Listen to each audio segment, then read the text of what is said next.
Doing great, man. Got a new job. Everything's been going good with that. I got the next couple of days off. Wish I would have gotten paid for the holidays, but other than that, it's pretty awesome. How you doing? Hey, look at that. I'm back here in the U.S. This is the first time since I've been back in the U.S. talking to you guys. Yeah.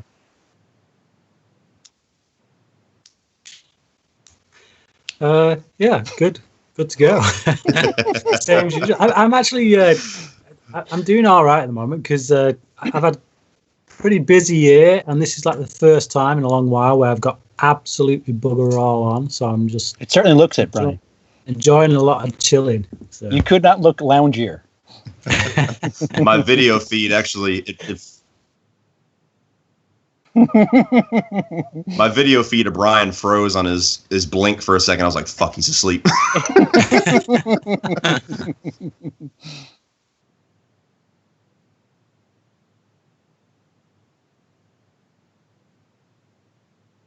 Mm-hmm.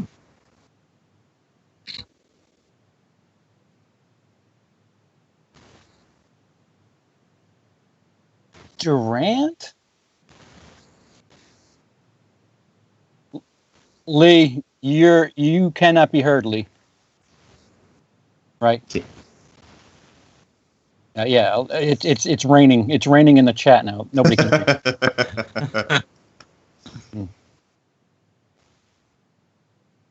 All right, so what he said was that he actually doesn't like ice cream truck.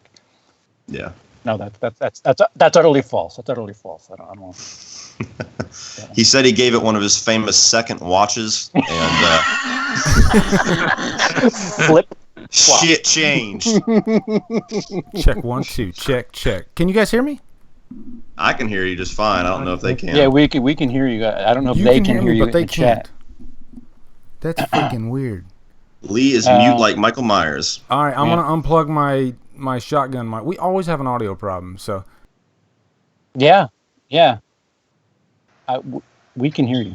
Okay, I just unplugged my shotgun mic, so let's see what they say in the chat. Hopefully they can hear me. Yeah. And there's a delay too, right? So it's not that same airflow problem that I have. Let me know if you guys can hear me now. I just unplugged my shotgun mic, so I'll sound a little bit different. They can hear you. Okay, sweet. Oh, is that true? All right, so anyway, we got a jam-packed show. You can see the kill list up in the right there. We're going to be talking about... We talked about Halloween for the whole episode last time, so what we're going to do is we're going to kind of play catch-up. I guess that's why I called it horror catch-up. We'll talk about it for the whole episode again. Yeah. Well, it seems like there's been a Halloween update every week, sometimes twice a week. Do you guys think this is kind of weird, Brian, to get this many updates for a single movie? Not really. I think, whenever any comic book movie comes out, you get an update every 2 hours. So I just think it's par for the course in the world that we live in. You go back 10, 15 years when we didn't have people like us on the internet and everything dissecting every minute detail that's out there. This stuff wouldn't even be news. It wouldn't. Nobody would talk. Good point, Brian, because if you think about it, the Nicolas Cage Superman movie, how much would we be talking about that? I mean, honestly. Yeah, we would. Yeah, I mean, I just did a video about the latest Halloween news, and I even actually mentioned that because it kind of dawned on me while I was actually filming. I was like, how many updates we're going to have for this thing? And I remember back when I went and saw like Halloween, 4 back in the day, and when I sat down in the theater, I didn't know anything. All I knew was a TV spot that I saw like a couple weeks before, and that was kind of cool, Well, Well, Jamie Lee coming back was newsworthy. Everything else is. Yeah. Carpenter saying that this is the last one. Really? Did he actually even say that? Because I couldn't find the spot in the video where he actually said that. All I saw was like it's like one of those documentaries where the guy wasn't available for comment, so the guy just put in text what he actually said. Oh, like paraphrasing. Did he actually say, "Guys, this is the final Halloween movie"? I don't know. I could never find a video where he said that, so it seemed like clickbait to me. Okay, all right, fair enough. Yeah, well, the update since the last one, I think the first one was they were talking about Danielle Harris and how she. Matter of fact, I'll post a picture here so you guys can see salty. it. She was a little bit salty about the whole thing, and she's done 4 Halloween movies, so that did kind of surprise me. But Halloween fans, we love Danielle Harris, and we'll take her in every movie we can get, I guess. There's the picture up there, but now I guess I'm speaking from like the diehard Halloween fan. Let's talk to you guys, or I guess more casual Halloween fans like CP. Yeah. Would you get excited if Danielle Harris returned, for the next movie as maybe Laurie Strode's daughter? Oh yeah, that would be neat. I wouldn't geek out over it. I mean, you're talking to somebody who really wasn't affected when Kane Hodder wasn't asked to be in Freddy vs. Jason, so it's kind of different. I don't know. The fact that they got Jamie Lee back. I mean, you would think that Danielle Harris would be like, oh, okay, they're kind of filling big shoes. I guess they could have given her some sort of role, even if it wasn't as Laurie Strode's daughter, just to kind of fan service. I don't know. Well, my big thing with that is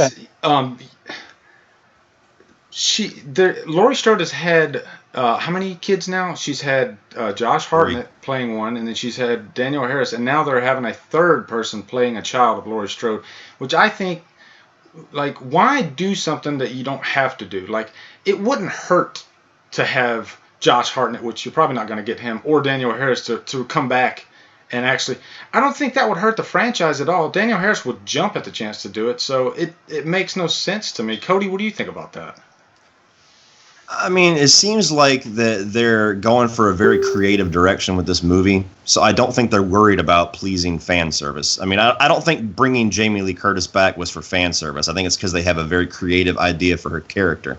So I get the upset, especially if you're a huge fan of the middle trilogy, why you wouldn't just have Danielle Harris play her daughter and you'd finally get to see those two characters on screen together in this alternate timeline that they're talking about. But they might have a story idea that has to do with her daughter. Maybe her daughter gets killed, and you wouldn't want to bring Danielle Harris back to have her killed in the first 15 minutes or something like that. I mean, we have no idea. So, I mean, it's one of those things where I understand if you're a Halloween nut while you're looking at that going, oh, come on, it's kind of bullshit. But from the outside looking in, from a casual fan, I think they have a reason why they wouldn't have talked to her. I don't think it's, and she's been in, what, 4 Halloween movies now? I mean, we've seen Danielle Harris all over this franchise, so it's not like we're going to go without, Mm-hmm. Well, I mean, if there's one thing that the franchise doesn't do is it doesn't really cater to fans. At least I don't think it does. It does what it wants to do. And maybe that's part of the reason why people love the franchise so much is because, they stick to a vision that they want to do with whatever director they're going with or writer. And again, they don't really reach out to the fans that much and say, "Ooh, let's put Danielle Harris in because all these guys want her in." And maybe they know what they're doing and we don't know what we're doing. I don't know. Yeah, and you know what? You never want to have filmmakers that cater to fans about everything because fans are awesome, but fans aren't filmmakers. So fans oftentimes don't know what is best for a movie. I don't know. Sometimes you're wrong, or sometimes I'm wrong. I'm sorry. Sometimes you will. Never. Yeah, touche. Well, the next update on that was they were talking about the ending of the original was going to be changed a little bit from this new movie. They didn't really tell what was going to be changed. They just said the ending. Brian, any kind of speculation or your thoughts on what you would like to change of the ending of the original masterpiece? And I kind of put a plug word in there for you. But. I mean, I didn't actually get to speak on the Danielle Harris thing, but I go ahead, buddy. No, I just wanted to mention something about that just before I move on to the ending, which is that I'd definitely be up for having Danielle Harris back, because she's played 2 different characters in the franchise so far.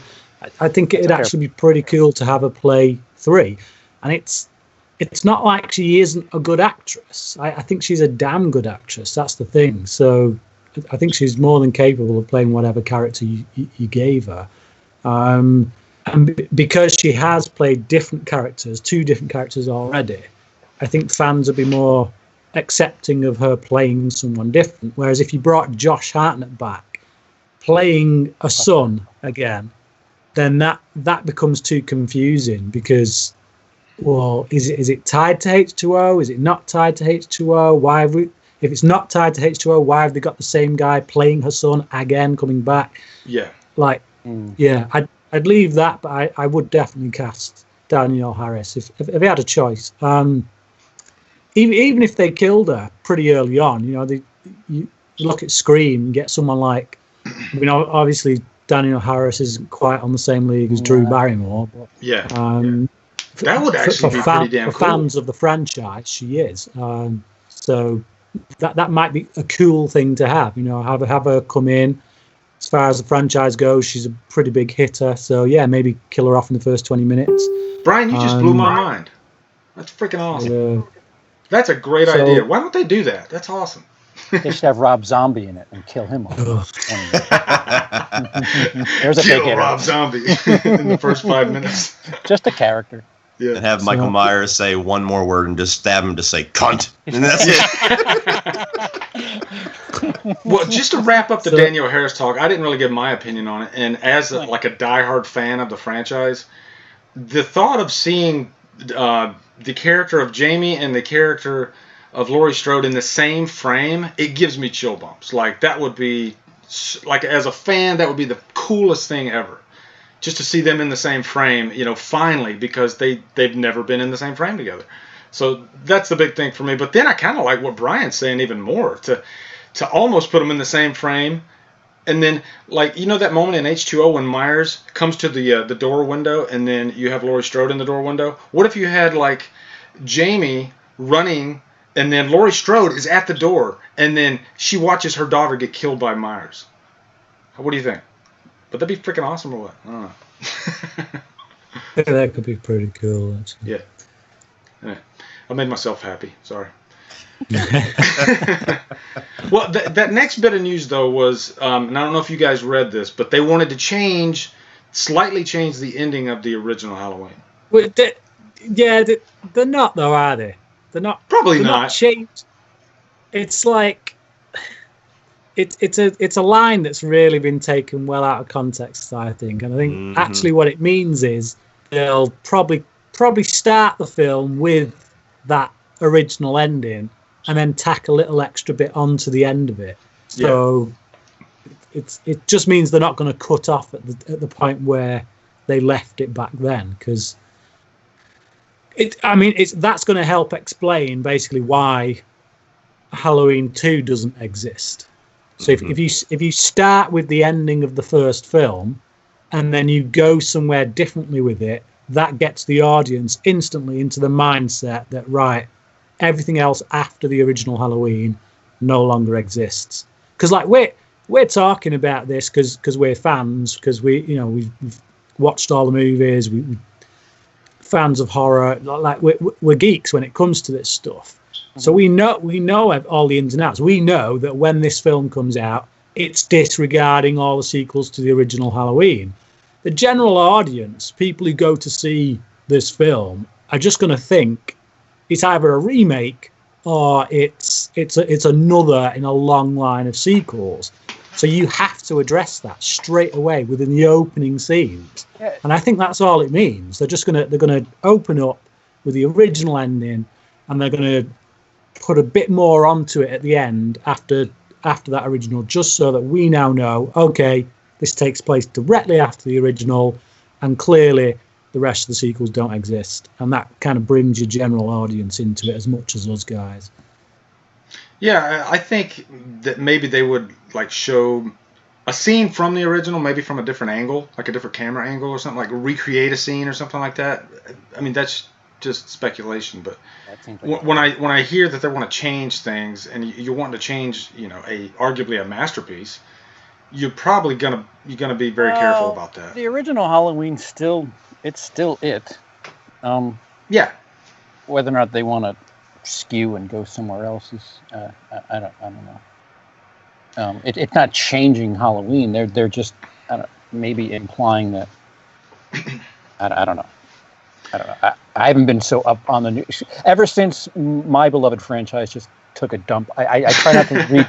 You got a gift though. You got a nice little gift with Never Hike Alone, which we'll be talking about that later. It has nothing to do with Warner Brothers, by the way. So it just further angers me that that's how easy it is. That's how easy it is. $17,000. But Warner Brothers, they're having their own problems lately with other franchises. So did you guys see I shaved today? I don't know if it's CGI or not, but I've been wondering what the hell's going on with your upper lip, man. Yeah, it looks kind of weird. It's like, yeah. Can we just talk about that for a brief 2 minutes? What the fuck were they Only thinking 2 on minutes? that? We have Brian here. dude, you want to talk about some of the worst and most distracting CGI ever. Oh my and it's God. every fucking Superman scene. And it's an important movie. This is huge. I think, this is bigger than Mission Impossible 6. Find another way. I just don't get it at all. They had their hands tied. Mission Impossible 6 told them to go fuck themselves, and they have the right to do that because they had to reshoot the movie, and they weren't calling for those reshoots until after he was doing the other movie. The problem is they should have pushed the movie back until March, so they could finish not only that but the other CGI that's obviously not rendered all the way. Yeah. Well, yeah, they definitely should have pushed the movie back because there were. I don't know if too many cooks in the kitchen, but that movie was completely divided in tone. Thing is, given how Joss Whedon is responsible for all the reshoots, it really does show you how much he went back and redid for that film. It felt like almost half the movie, 45%. Yeah. It felt disrespectful, is what it felt. Brian, isn't there some storyline where Superman has a mustache? I think when he comes back with the black suit, he's got a mullet, but I don't remember him having a beard. Oh, okay. I think, did he not have a beard, full-on beard? He might have. I honestly can't remember. I have to see it, but I know he had a mullet. He might have had a beard. I know he looks totally different when he comes back in the black suit, which, by the way... Speaking of Nicolas Cage Superman, that's kind of what the original... Yeah. Cranking long hair. Oh, I didn't mean to veer too far off the beaten path, but it was my fault. I think you say mustache, and I had to bring that up. But the last thing on Halloween, and CP, I don't know if you saw the news yesterday, but they pushed the movie was supposed to start production in October, and they pushed it to January. Lee. Yes. Sorry, just before you move on to that. Jumping off the back of CP's CGI thing, do you think that they will do what they did with Michael Douglas in Ant-Man with Jamie Lee Curtis in this film for some of it? That's for maybe the beginning. 1978, they might have a scene there. I could see that happening. Why not even just Rogue One it and completely CGI her rather than? Well, you're talking. Yeah, you're right. That's money. I'm thinking she's at least 75. We're talking about a Blumhouse movie here. Yeah. They probably have a $6-7 million budget. No, they probably got a lot more for Halloween. I don't think they're going to do that. I think it's honestly just going to be like the original Halloween 2. It's going to start off with the last 5 minutes of Halloween, just like Brian said. They'll use camera trickery and some other angles, and it'll give you just enough to get the audience up to speed that this is not going towards a hospital. That's what I read whenever I first read into the story, and whenever Brian said it was taken out of context, I thought the same thing, because I could never find a direct quote like, we're changing the end of Halloween to fit our story. I never saw that. Yeah, they were careful with their wording, definitely. Yeah. But the other point I was making was yesterday they said that they're pushing production to January. Before I even give my thoughts on that, what do you guys think about that? Is it a problem when they start pushing dates back when you still have quite a bit of time? Now, take into consideration the movie we're talking about, Halloween, and how much has already been set up. CP, what are your thoughts on that? Are you worried yet?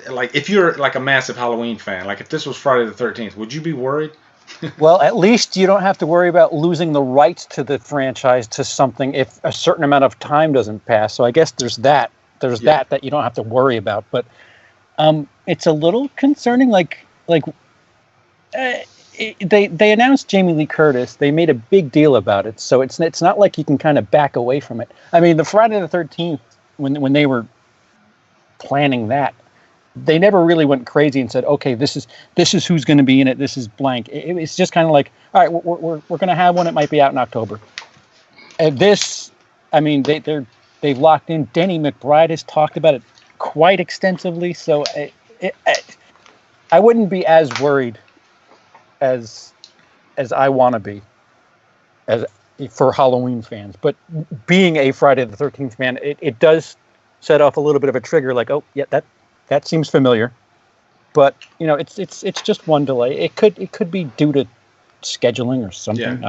I don't know. Well, that's what they actually published. It's because of casting. I guess they haven't finished all the casting. Some might look at this as a good thing. Like, they might be saying, hey, we're not going to start until we're 100% ready. We got all our ducks in a row. Right. And we're not going to cater to what the media says, and we need to start on this date. So I think they're being smart about it. Very anti-DC. Yeah, they're being anti-DC. Now, we need to have everything done by March 3rd. To do reshoots? Yeah, I agree. I think this is one of those things, like, Brian was talking about how much information we get and how fast we get it nowadays compared to, how it was 10, 15, 20 years ago.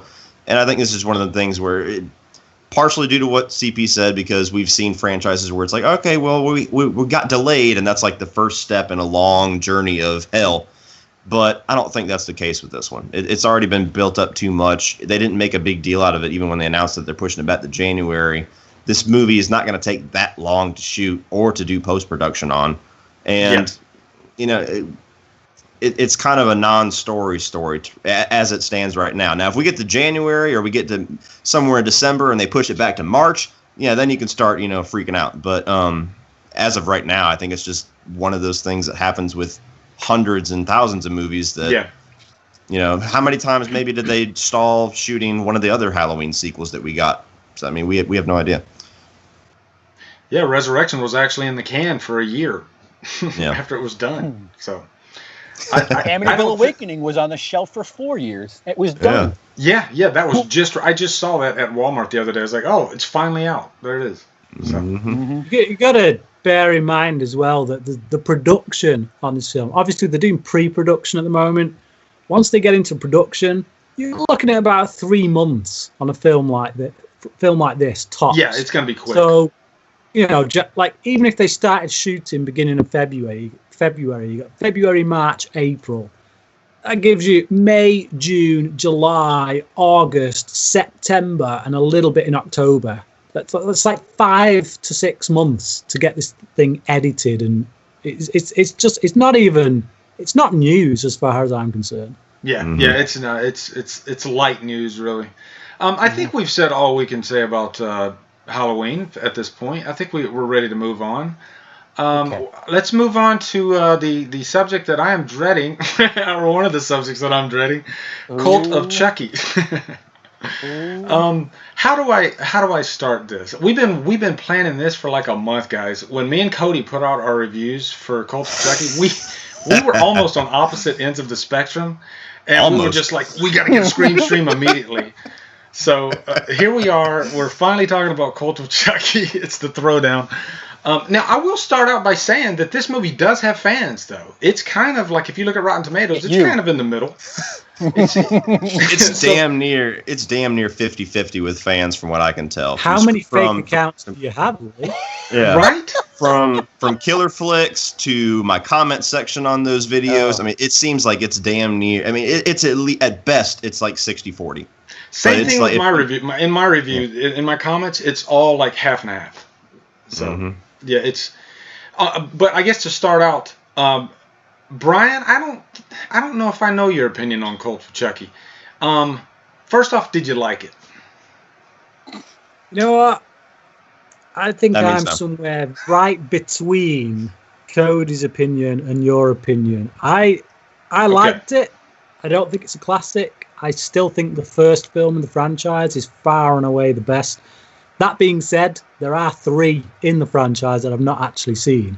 I've seen 1, 2, 3, and this one. So you haven't seen Seeds, so okay. No, I've heard terrible things about Seed, but I did when I watched it because I'm not seeing the 3 films that precede it. I did wonder if how sometimes they get to a like this number in the film, and then it kind of contradicts stuff that came before it in the franchise. Yeah, a lot. I don't know if the film does that. Oh, so it does. It does. Right. Well, there you go. That's my feeling on it. Is that I kind of felt that if I'd seen the other 3, I had a sneaking suspicion that if I'd seen the other 3, there's probably stuff in this that really contradicts those 3, which means that I wouldn't like it as much. But because I've not seen those 3, I essentially came to it on its own terms. And coming to it on its own terms, I actually kind of liked it. CP, yes. What are your thoughts before we get to the throwdown? How do I avoid? I'm going to try to avoid spoilers. They retcon. No, you can talk spoilers. I don't care. Nah, I mean, if somebody hasn't seen it, that's not fair. Well, I mean, it's been out for like a while. If it's on Netflix, so anybody that hasn't seen it has they no don't want to intention see of it at seeing this point. Well, I don't want to hear things about Babysitter in 5 minutes, so perhaps let me. We'll be a little bit more cautious on Babysitter, but why? Because I'm in the present company. Is that way? No, there's something that that they kind of retcon. They Jason Goes to Hell a certain aspect of things with Chucky, and at that point, I mean, if you watch this movie on its own, I guess you could appreciate it a hell of a lot more as just as its standalone thing. But if you're watching it as the seventh in a long line of movies, and especially coming off of Curse was such a dark tone.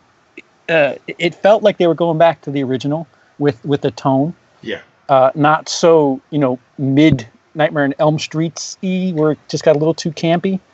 But then Cult, it kind of was a little bit of a mix, and then they just start retconning things, and there's things that just don't make sense about how Charles Lee Ray does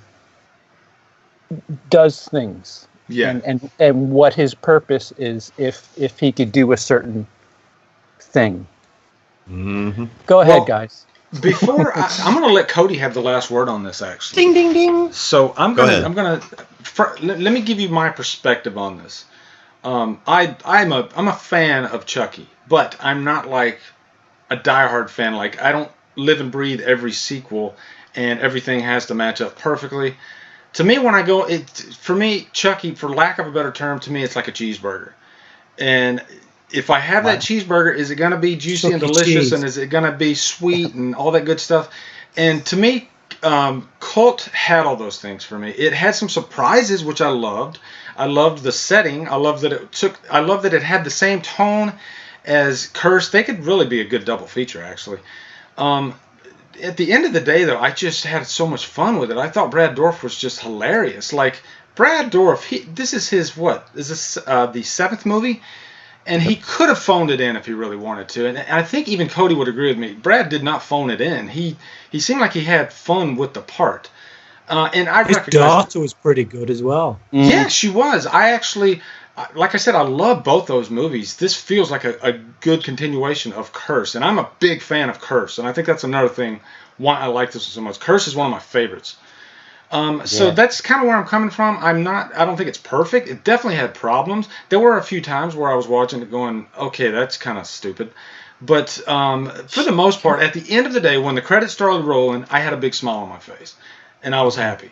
So that's my take on it. Send Go the ahead, Cult Cody. of Chucky care package to Lee at Drumdums. Yes. Make sure you sign the poster. I did get some love too on Twitter after my review. I will say that. Well, shit, there probably wasn't too many for him to pick from. There's That was the only good review. I'll just say, when it comes to the first Child's Play movie, I would rather watch that than any Nightmare on Elm Street and any Friday the 13th. Hey, wow. Easy. Wow. I don't know about that. Take. I think Tom easy. Holland did a fantastic job on it. As CP would say, take it the fuck easy. Titfy. Titfy, Brian. Tiffy. Titfy. Take it the fuck easy. Jason lives. Stop it. Stop it. Okay, Cody, go ahead. The floor is yours, buddy. Sorry. All right, so Chucky is like my second favorite horror icon. I love Child's Play. Like I'm a Freddy guy, but I mean the Child's Play and Chucky is very close. I grew up with it. Child's Play 3 was the first horror movie I ever saw. So, and I wasn't as high on Curse as everybody else, but I appreciated the fact that it was such a huge leap from Seed. And it looked like a jumping point to go in a much better direction than when the fuck he thought he was going with Seed. And I was wrong. So Cult, it opens up with one of the most badass scenes in the entire franchise. And when I saw that, I was like, this movie's going to fucking rock. Awesome. And I've been looking forward to this movie for a long time. Ever since they said they were going to follow up Curse, because nobody knew how well Curse was going to do, being that it went to VOD and Netflix. So the fact that we got Cult, I was like, all right, this is going to be awesome. I heard about some of the story direction, the asylum setting, and everything. And for the most part, the movie was kind of in secrecy. You didn't really know what the direction they were going to go. And when they revealed in the movie the direction that they were going to go, I felt completely cheated as a Child's Play fan, because I'm trying to, if we're not going to spoiler, it's kind of hard to talk about, but basically the new ability that Chucky has in this is that he can basically possess anything and anyone that he wants with literally like 7 words. After 6 movies that clearly established that not only can he only possess the first person that knows his true identity, not only does he have this long voodoo mantra that he has to go through, which is the entire reason why he can't get the fuck out of the doll body in the first 3 movies, because he can never get the whole thing out before somebody stops. Do a Dimbala. Yeah, he's got the whole thing. Then they introduce in Bride and Seed the whole concept of the Heart of Damballa, which gives him a little bit more freedom, and then they do away with that in this one. But just the whole idea that Chucky can basically do whatever he wants, to me, it takes away the entire point of the struggle of Child's Play. So now Chucky can just take over the world. He can do whatever he wants. And then they give the explanation is just some throwaway, supposed to be comedic line that didn't land about voodooForDummies.com. If they had found a cool enough way to explain it, like this was originally a concept they were going to do in Child's Play 3, when the movie opens up, they take the carcass, the blood drips into the molten plastic, it swirls, and then that goes off to make all the new good guy dolls. That makes sense. Yeah. You could make this make sense with that. The way they do it in here is lazy, and it attributes to the bad writing. You got Don Mancini, who's been writing every single one of these movies, so he has absolutely no excuse why he has no continuity whatsoever, and why he changes so many things and ignores so many things. And he's not that great of a director. Obviously, Seed is horrible. Curse is better, but he does have some directing flaws in that. But you get into Cult, and it just feels like he's trying to pay homage to so many different directing styles and using really bad CGI and all these different, like a completely white setting and all these different camera tricks and long pan shots. And it just feels like his skill level is so much higher than it actually is. Then you fill the movie with all these really bad actors. Aside from Fiona Dorff, she's the one actress in this that is awesome. And she's also the best part in Curse. Jennifer Tilly's in it too. Jennifer Tilly, dude, if anybody phoned it in, is fucking Jennifer Tilly. Because the few lines she was awful. She was awful. I've not seen Bride and Curse. She's in both of those, isn't she? Yes, she's in Bride and she's in Curse at the very end of the movie. Just enough to lead into this. Like, I've read reviews. I've seen reviews for those 2 films, and a lot of people go on about how great she is in them. Like I say, I've not seen them, so I was expecting some good things from her here, and then she comes in, and I'm like, what the hell is this performance? She's a professional poker player now, so she doesn't really care about the acting as much anymore. She kicks ass in Bride. Yeah, but everything after that feels like they kind of flew her in on a busy weekend just to get a scene out of her, and that's how it looks in this. Like. Every line that she delivers in this movie is fucking cringe-worthy, and she tries to give all these nods like a true classic never goes out of style, and you're just like, oh my god, stab me in the fucking face. And then the other criminal thing that they do in this movie, they finally bring back Andy. They finally bring back Alex Vincent, the actor who portrayed Andy as a kid, and they make him a fucking moron. They waste his character. aside from that awesome first scene, they make him a moron. He has this whole plot about how to get into this asylum and save Nika and finally take down Chucky. And I'm not going to get into the details. You can watch both of my videos for all those details. I go on for quite a while. But every single move that he makes, you're like, this makes zero sense.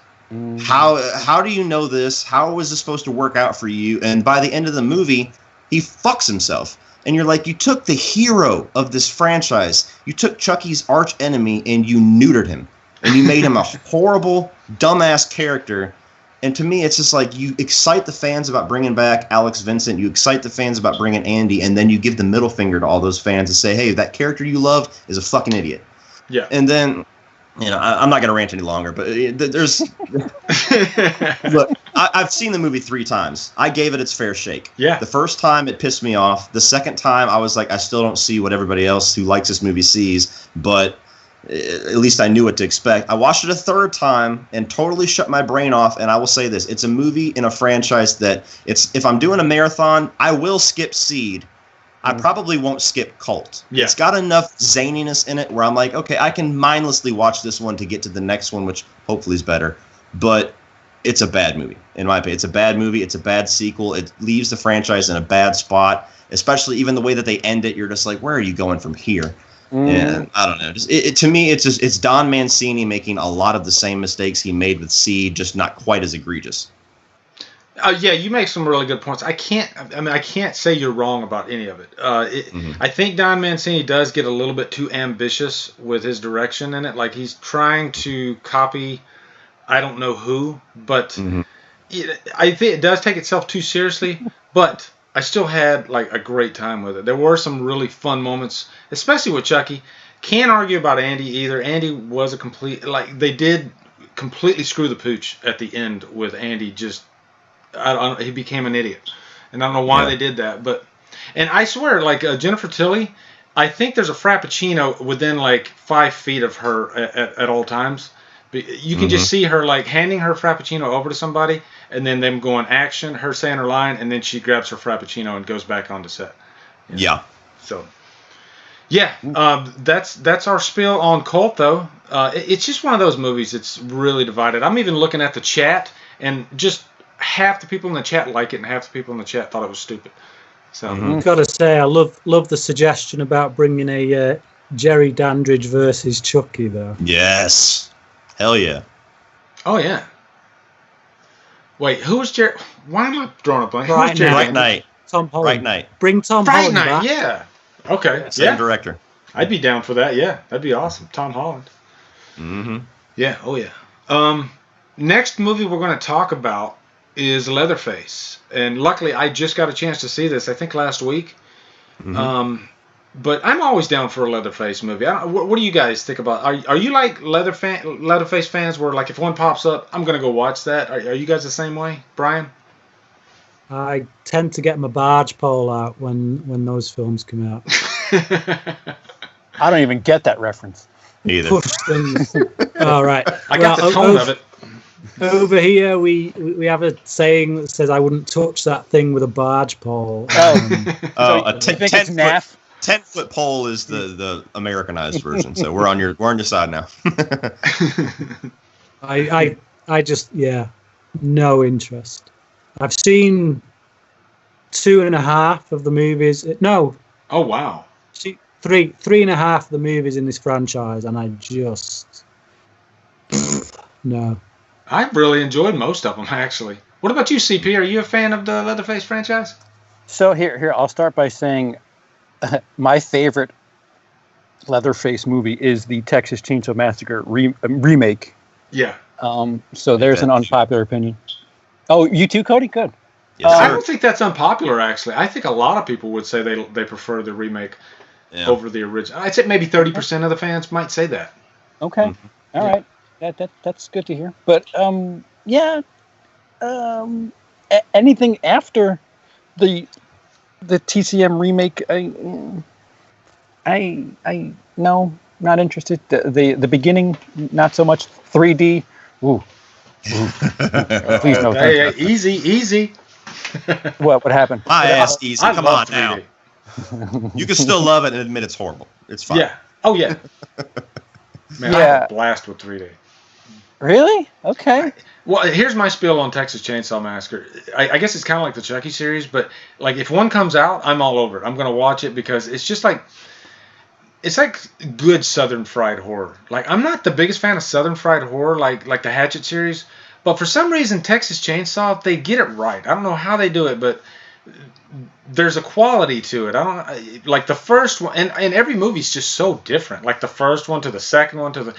You never know what you're going to get with a Texas movie. This last one, they went full serious, you know.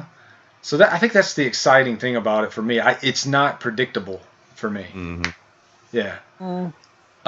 Cody, what's some of your favorites of the franchise before we delve into the new one?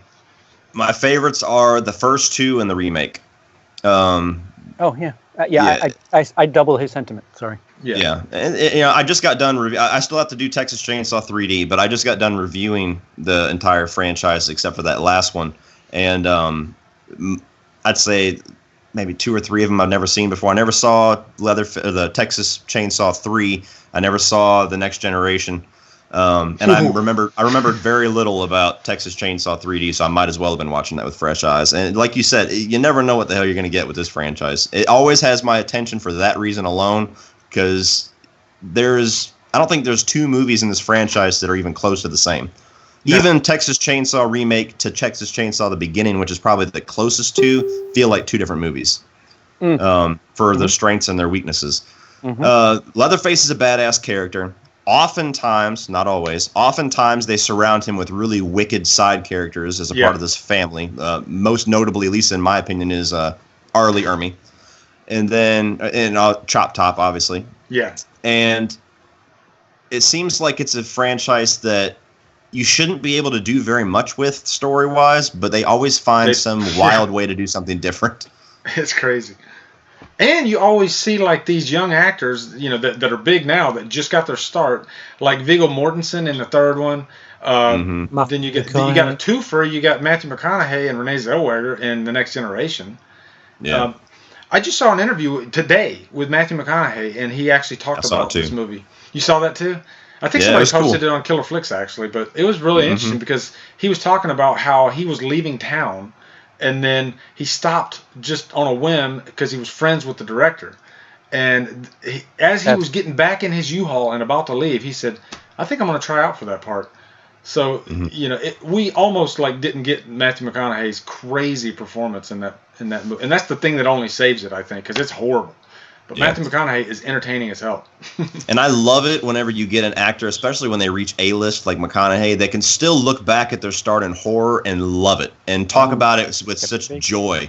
When you get somebody like Rooney Mara, you're like, oh, fuck you. Don't even talk about it. That's the first name I thought of, man. I can't stand her. When you get something like that, when he gets... I've never heard Kevin Bacon talk bad about Kevin Bacon just will not talk about his appearance on Friday the 13th. Really? Will not talk about it. Which is weird because he's actually on board with this rumor about being Freddy Krueger. So maybe he's just a Freddy fan. But anyway, but yeah, the fact that Matthew McConaughey can talk about probably the worst movie he's ever made, at least that I've seen, and still laugh about it and tell a great story about it and not shit on the movie is awesome. Yeah, I completely agree. Now let's get into the new one. And this new one, when I went into it, from seeing the trailer, I could tell they were going serious again. And I guess I'll start off with my opinion of it. To me, it's just right down the middle. I think they took themselves way too seriously. There are things I love about it. Stephen Dorff, I'm a huge fan of his. He always turns in a good performance. His performance in Blade, I think, is the most underrated comic book villain I've ever seen put on screen. Deacon Frost. And I don't know, he took this role seriously. He tried to do something. He reminded me of actually a young Arlie Ermey, which would have been interesting. But outside of that, I think it was kind of forgettable, I guess. I don't even, right now, I'm trying to remember who Leatherface was in this movie. I don't want to spoil it or anything because there was kind of a twist, and that's all I'm going to say. But even after... the twist, I still didn't feel it's not like a Leatherface that I can really remember. It doesn't stand out from the pack as much. CP or Brian, have you guys seen the new Leatherface? Nah. No. No? Okay. Well then. There you go. I already know that Brian's not even interested in watching it. What about you, CP? Are you interested in seeing it? Sure. I'm just so backlogged. Yeah. Oh, I know what you're talking about on that one, man. Jesus, I got a freaking stack of movies I still got to... the life of a YouTube reviewer, right, guys? Jesus. Telling you. Yeah, man. I'm just all these reviews I've been doing. It's just so. All these fucking trailers, man. I'm telling you. I know. All these I can only make teasers. 30 seconds at a time. That's it. That's all I got. That's all I got in me. CP, I miss your reviews, man. I really do. I love your reviews. When I'm still not in a place yet. Once I can finally set up and call a studio my own, because I'm starting to see newer stuff again. I got my movie pass, so I'm getting back into it. You got to get a groove going too. Because I just finished my move, and when I was in between it, I did a few reviews, but I never felt like fully there, like fully comfortable. Yeah. Now I feel comfortable because I'm in my space. It feels comfortable. Right. But I don't know, for you guys in the chat, if you're listening to this, if you don't review movies, you might not understand what we're talking about. But you have to have some. You got to be comfortable, and you can't just like jump in front of the camera at any time. You have to be there. You know. Yeah. Would you guys agree with that? Yeah. Absolutely. Yeah. Yeah, because I really wanted to do something on Never Hike Alone. Blade Runner, I really wanted to do something on. What I just watched, 3 Billboards. Incredible movie. Nobody's got a review on it. Well, not. I want to see it now because of you. Yeah. I'm waiting for it to hit my theater over here, but we tend to get shit after the conversation has stopped. Yeah. Yeah. These movies of that nature. That's kind of the other thing about being a YouTube reviewer. You kind of want to get in front of people, and it's for at least that movie, I should be trying to do something, but. It's just going to be one of them films like The Nice Guys, where it should be in people's top 10 lists at the end of the year, but just won't be because they won't even know it exists. I gave Nice Guys another chance, and for the first half of it, I was like, yeah, this is awesome. This is amazing. And for me, it just kind of petered out the second half. Am I stupid? Well, I mean, you do like Cult of Chucky, but Wait. And the ice Hook, cream. line, and sinker. Wait! I didn't hear the first half of what he said. What? Repeat it, Lee. I said I gave The Nice Guys another chance, and I watched the first half of it, and I loved the first half of it. But then the second half, for some reason, it still just kind of peters out for me. Like it's good, but I didn't like love it like everybody else did. All right. It's a fair. All film is subjective. Yep. I do have some wacky opinions though on some movies. I'm not gonna lie. I like Rob Zombie's Halloween too. Does that bring us to the ice cream truck? Hell no, I ain't said shit about Leatherface yet. Yeah, go ahead. Leatherface, go ahead. Oh shit, ice cream truck next? Oh Jesus. Okay, go ahead, Cody. All right, so Leatherface, like you said, it is kind of up the middle. You know, it's one of those movies that you're like, yeah, I could watch that. I'll watch it in a marathon. It's not the best of the franchise. It's far from the worst. I don't know who the fuck wrote the review saying that's by far the worst Texas Chainsaw Massacre, but they clearly have not watched about 3 or 4 of these movies. I said that that was my opening for my review. Is whoever said that, you're wrong. I'm sorry, but anyway, it's a fact. Yeah, it's a fact. But anyway, I think I walked into this movie with such low expectations that it ended up surprising me because I've said this numerous times. I think I've even said it on this stream before. I cannot stand the whole trend of let's go back to the beginning and tell the origins of our horror icons. I fucking hate it. Like, I'm glad they didn't get the Friday the 13th movie they were going to make out because it was all going to be about how Jason wasn't hugged enough as a kid. And I'm like, God damn, I don't care. I don't care what makes Freddy tick. I don't care what made Jason upset to where he kills people. I don't care. You know, the Rob Zombie. I don't care about what made Michael Myers. Yeah, I don't care about just in general. But the point I'm getting at is oftentimes, 99% of the time, at least to me, whenever you go back and you explain shit, you ruin the mystery of the character, and oftentimes you give us an answer that we could have come up with a more interesting answer ourselves with a little bit that they gave us in the previous movies. So when I heard that the concept of this was, we're going to go back and we're going to tell the origin of Leatherface, and it's going to be a mystery. You're not going to know which character is going to be Leatherface. It's like, why? I was like, it was an interesting concept, but I was like, this movie's going to suck. And I watched it, and it kind of has a bit of a Devil's Rejects feel to it. Like it's just a road, gory splatterfest, and it's not the best acting. It's not even the best gore to a degree. It's very digital, but I liked how the movie opened up with just really subtle hints at the characters to come in the original Texas Chainsaw Massacre. They give you just enough so you go, oh, that's the hitchhiker. Oh, that's Drayton. And I liked the style that they went with the whole mystery of who Leatherface is going to be, even though I thought it was glaringly obvious who Leatherface was going to be, because there's a character in the movie that fits Leatherface to a T.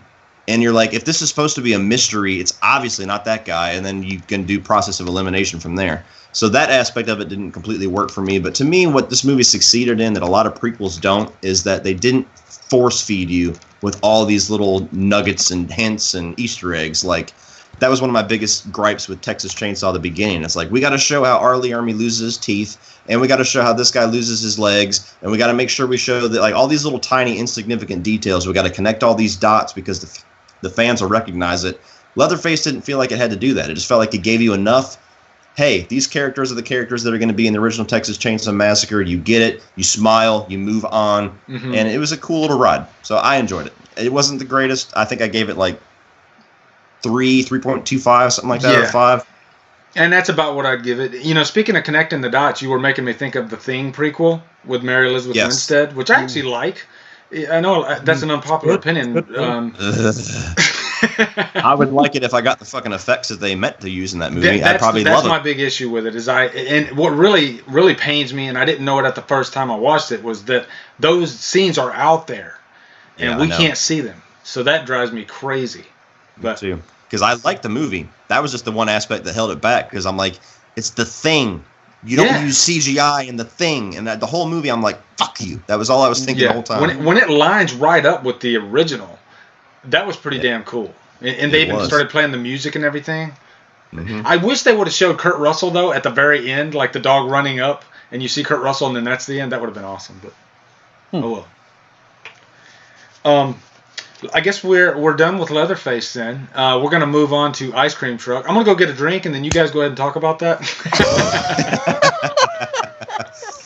You should have about 46 monsters like to your right. Just grab one of those. Okay. Before I get, and I do have a signed poster from the filmmakers, Megan Frills Johnson, the director. Thank you very much for that. But before we get into this, I'm going to put I need to put this out there for CP, okay? I saw this. I get screeners in my email, and the poster for this movie jumped out at me, and so I was talking to my wife, and I was like, "Hey, you want to try to watch this?" And I thought it was going to be horrible, so I went into it with just the lowest expectations whatsoever. Me and the wife threw it on. We watched it. I ended up loving it. I guess I was just immersed into what was going on. It kind of took a different approach than what I thought it was going to do, and without giving you my full review right now, I enjoyed it. And then after I did that, I put up a review because I like supporting independent horror. And then the filmmakers of this, including Jeff Daniel Phillips, saw my review on Twitter, and they were really nice about it. And so I wasn't like, I wasn't in cahoots with anybody, just so everybody knows. Oh, yeah. Let me get it out and say that.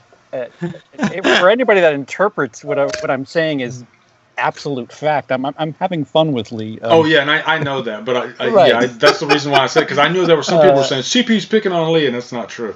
Yeah, well, there's some truth in comedy, but I wouldn't say things like that if I thought you were really affected by it. But no, I wasn't at all. So go ahead. I'll flip-flop what you said, Lee, and I hadn't heard much about this movie. The folks over at The Dorkening, they interviewed the director and the star. But then I saw your ranking of Ice Cream Truck, and it wasn't that where it was what it was above that I was like, I know. I heard about it. What was it above? Refresh. It was right above Baby Driver. What? Yeah. And then it was like 15 spots ahead of Get Out, and I was like, I need to see this fucking movie. Oh, okay. So let me say something real quick about Baby Driver and Get Out. First of all, I watched Get Out a second time. I liked it the first time. I almost hated it the second time. Wow. I'm being completely honest with you on that. For some reason, Get Out did not sit with me the second time like I thought it was gonna. I was bored out of my mind. Actually. You're from the South and you're white. It's fine. Is it possible that Get Out, it's a little bit of bitterness because it's like the only horror movie that anybody's giving credit to this year, aside from It? Good point. Is it a little bit where you watch it and you're like, man, this movie? There's like 8 movies I've seen this year that are better than this. That is part of it because this movie was being hailed as like the greatest horror movie by every non-horror fan. It's not even a horror movie. And as a horror fan, I was like, fuck you. This movie wasn't that great. It's okay, but I mean, it's nothing special. So I wasn't big in, and it's not about the racial undertones and all that stuff too. That had nothing to do with it. I was looking at it as just a straight up horror movie. I could not get into it at all. So now, Baby Driver. Let me say something about Baby Driver real quick. Edgar Wright is up there in my top 3 favorite, maybe 4 favorite directors. Cinematic surgeon. He is phenomenal. His directing is phenomenal. I think my problem with Baby Driver is I wasn't into all of the characters like I usually am. Like with the Nick Frost and with the Simon Pegg. I didn't have those in that movie as much. And so I still liked it very much. It's still like a 4 out of 5 movie for me. That's my reasoning. I loved Ice Cream Truck because it just stayed with me. You know, it's one of those movies that just kind of like percolates with you after you watch it. For me, it was that way anyway. Yeah, no, it percolates. It certainly percolates. Yeah. Like a bad smell. Yeah. Well, Cody just finished this movie. I'll start with Cody. Let's get your initial reaction because I like a fresh reaction. And go ahead. My opinion on this movie is going to be minus the last 18 minutes because I actually had to stop it to do the stream. So I haven't finished the movie. So unless it turns itself around in the last 18 minutes, I don't quite get it. Okay. It's first of all, from what I've seen, and again, maybe it turns itself around, but the kills to me, I'm like, okay, this is a slasher, right? This is like, it's supposed to be like creative kills. It's not just a guy, like, he stabs you, you fall on the ground, you die, and then he beats you to death with a fucking ice cream scoop somehow. But the biggest thing to me that's standing out about this movie is every single character in this movie is the most painfully awkward fucking human being I've ever seen in my life. Like, even the main character, she's so weird and awkward, and the director has this style where she likes to stay on shots and stay... Dude, I think that's a lack of coverage. I think they don't have... Go ahead. Go ahead. She stays on things for, like, painfully long. Mm-hmm. Like, there's a scene where the ice cream man kills somebody, and then he goes in the bathroom to take a piss, wash his hands... wipe it off, and you're seeing every single moment of it. It looks like you stood in the men's room and watched somebody. Yeah, and it's like No there's so many scenes. No switching. Yeah, there's so many scenes in the movie. You're like, we're eventually going to get past this fucking shot, right? Like it just keeps going and going. Yeah. And the other thing that's getting me bitter about the movie so far too, this woman who is the main character is despicable. Yeah. Like, not only is she just weird, but basically the only development we've gotten with her character so far, at least from where I'm at in the movie, is that her husband and her daughter that she supposedly loves is going to be coming to meet her at this house in 2-3 days. And the only thing she's accomplished so far in this new neighborhood is meeting women that she obviously is not going to talk to or be friends with, and being the biggest dick tease to this, like CP said, 45-year-old looking 18-year-old kid. Mm-hmm. And it's one of those things where it's not a tease. It's one of those things where it's like that I'm trying to think of the word, but basically she's baiting this kid and then she's pushing him away and she's acting like he's being inappropriate and then she's baiting him again and she's putting the feelers out there and she's giving him every single hint in the world that she's going to jump his bones and then and to me it just annoys the fuck out of me that a character like that is supposed to be your main character, and I don't care if she survives because it's like, okay, you're using your position as an adult to fuck with this 18-year-old kid, and to me, it's rubbing me wrong so far. No pun intended. We're gonna make this a shit sandwich then, because you're gonna give I'm gonna give mine, and then we'll let CP give his. So mine will be the good. My thing is, I kind of like everything that Cody said is the reason why I kind of like this movie. First off, the main character, played by Deanna Russo, I found her so interesting because this is a woman that... She follows me on Twitter. This is a character that is in like the middle of her marriage. You know, she has kids that are, I don't know, 10 years old, something like that. And I think there's a lot of women like this, that they start going through this process in the middle of their marriage where they start questioning things and they're tempted. And I was kind of just on board with her journey throughout this movie. And I didn't see it as, like, really early on, I didn't see this movie as like a slasher movie. So I wasn't focusing on the kills as much. I was really just invested in her throughout the whole thing and where she was going to turn and what she was going to do.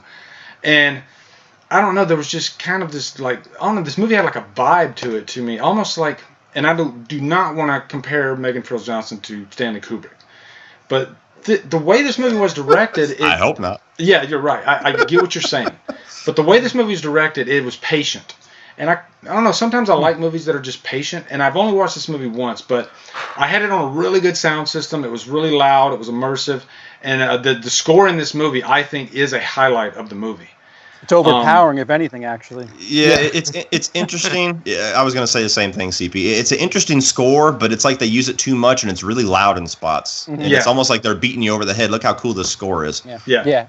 And there's a static shot of a wall. It's just like, why is this music? What's happening? There's loud music, but I'm looking at a wall. Can I recommend pecan brittle? Or whatever he says.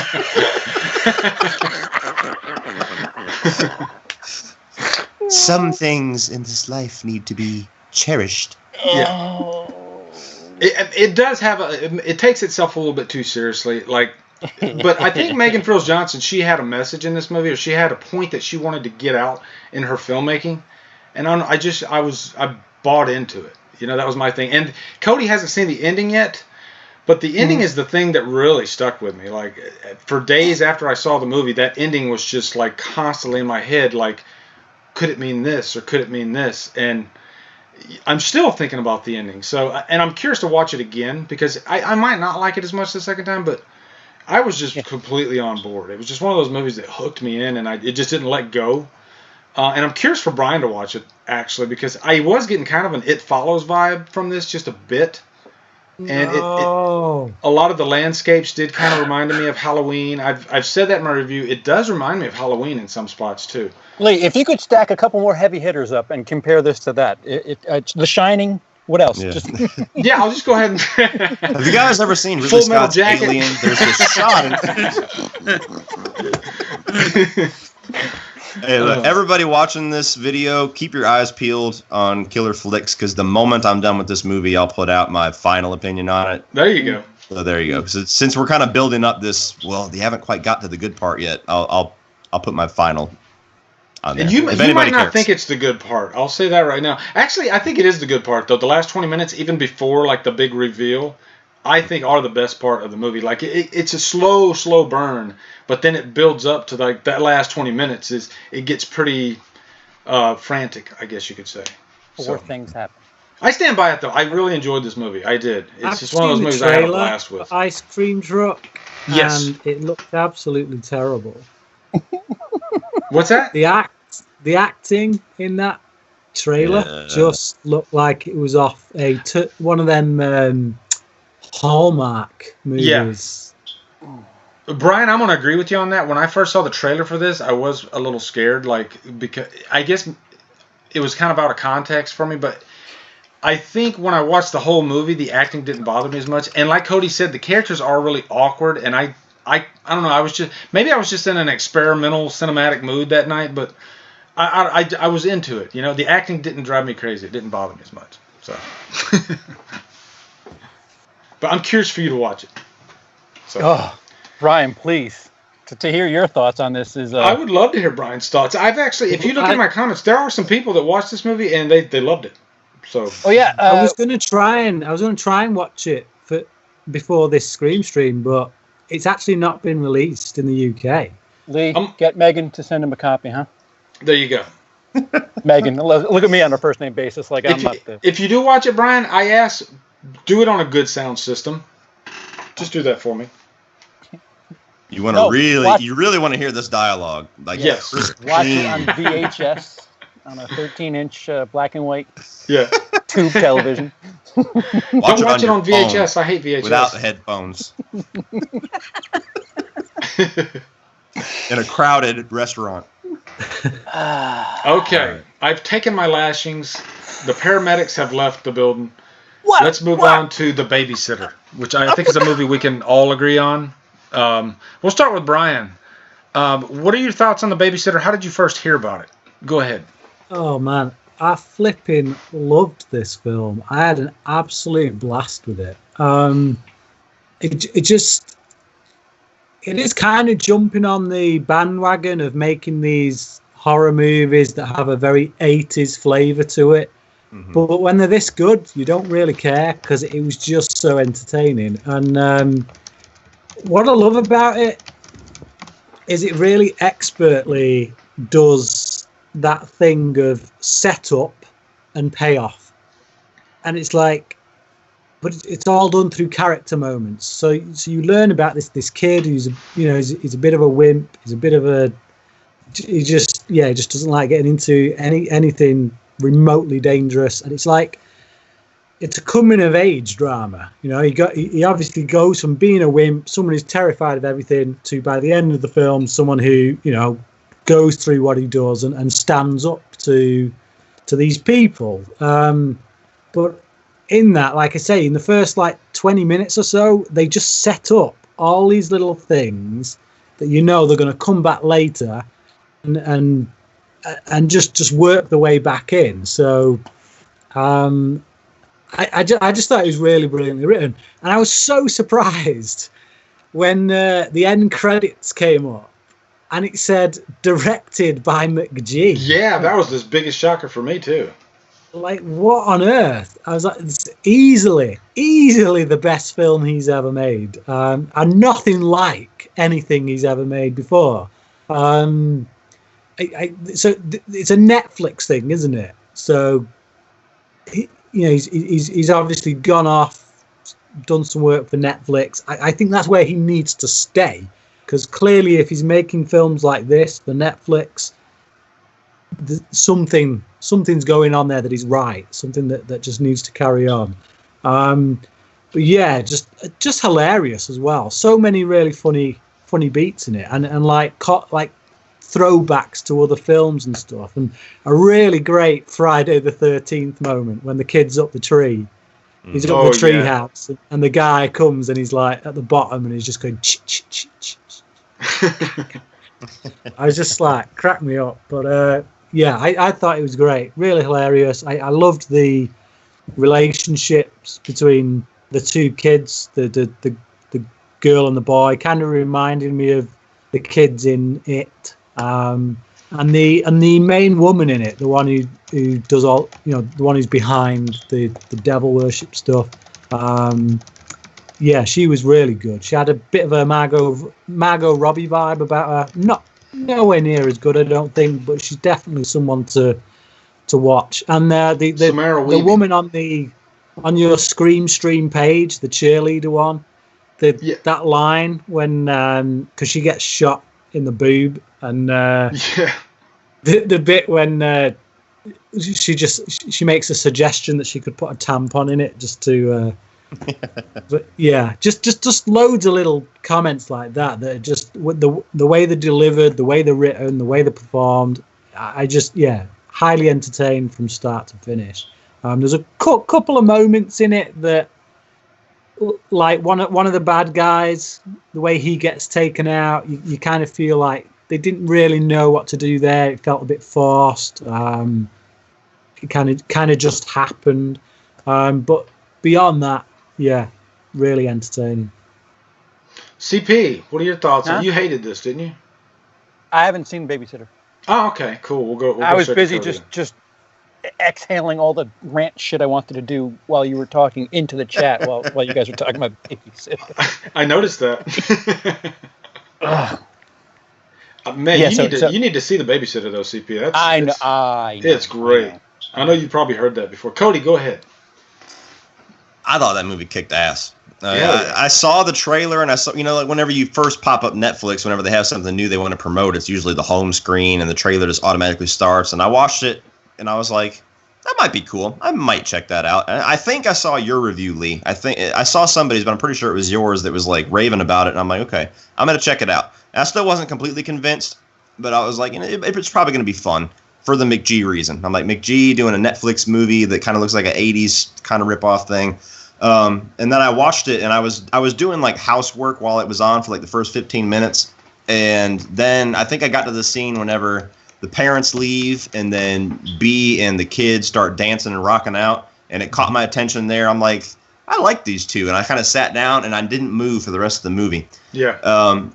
And it's just a blast. It's a wild, zany, insane, hell of a fun ride. That's the best way you can talk about the movie. It's got really good characters in it. It's a lot of fun. Even the actors that aren't really particularly the best actors, they have enough fun with it where you're not like looking to point out acting flaws. Yeah. It goes wildly over the top with the gore in a way that a movie like this should be. It's the way that I think a movie we're going to be talking about later should be. And from the time that it started to the end, I was just smiling. I was laughing. I was enjoying myself, to the point where the very next night I actually rewatched it again and had just as much fun with it. So it might be the most fun that I've had with a movie all year. Mm-hmm. Yeah, the biggest thing that I loved about it was the relationship between the kid and Samara Weaving in the first like 20 minutes. Yeah. And then, I guess slight spoiler alert, but it just completely turns, and she's like a hellion. And they got but you can kind of figure that out in the trailer too. But once they do that, like the montage, like in the first 20 minutes of her and the kid, I was just like completely on board. Like, wow, this is so fun. Like, I love moments like that in movies where you just have this like awesome montage and you're just completely on board. And I don't know, it's like the ultimate fun movie. That's what I love about it.